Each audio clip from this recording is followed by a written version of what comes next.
રાજકોટ જિલ્લાના ઉપલેટામાં ખરાબ રોડ રસ્તાના મુદ્દે આમ આદમી પાર્ટીએ અનોખી રીતે વિરોધ નોંધાવ્યો છે।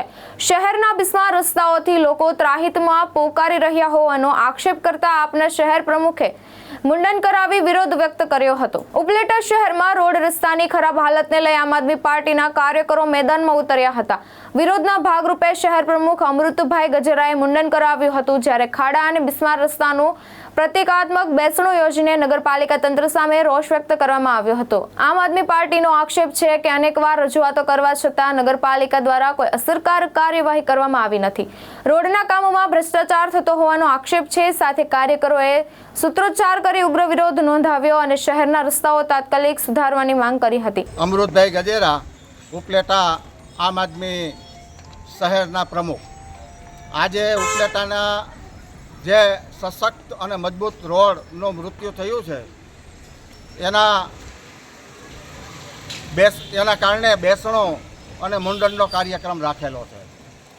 ઉપલેટા શહેરની અંદર ઠેર ઠેર ભૂગર્ભ ગટર અને પાણીની લાઇનના કારણે જે ભ્રષ્ટાચાર વ્યાપક પ્રમાણમાં વ્યાપ્યો છે એના પરપોટા ફૂટી રહ્યા છે, જેના કારણે શહેરમાં ઠેર ઠેર વાહનોનું ફસાઈ જવું, એસટી બસ, જેસીબી, ટ્રેક્ટરો, આ બધા જ વાહનો ઠેર ઠેર ફસાઈ રહ્યા છે।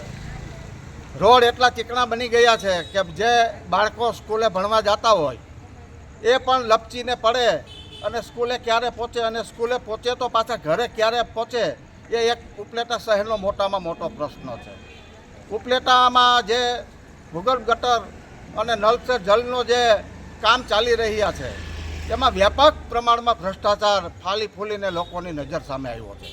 લોકોની વેદના અને લોકોની મુશ્કેલીઓને વાચા આપવા માટે આજનો જે આ કાર્યક્રમ છે એ મુંડનનો કાર્યક્રમ એટલા માટે રાખવામાં આવ્યો કે આ લોકોની લાગણી માગણી અને એમની વાચાને સરકાર સુધી પહોંચે અને આ જે ભ્રષ્ટાચાર છે એને ખુલ્લો પડે અને એના માટે યોગ્ય તપાસ કરાવે અને જે તંત્ર અને જે શાસકો છે એના ઉપર પૂરતા પ્રમાણમાં પગલાં લે તેવી આજની માગણી છે। નીલમ રાઠોડ, દ્રષ્ટિકોણ ન્યૂઝ, રાજકોટ, ઉપલેટા।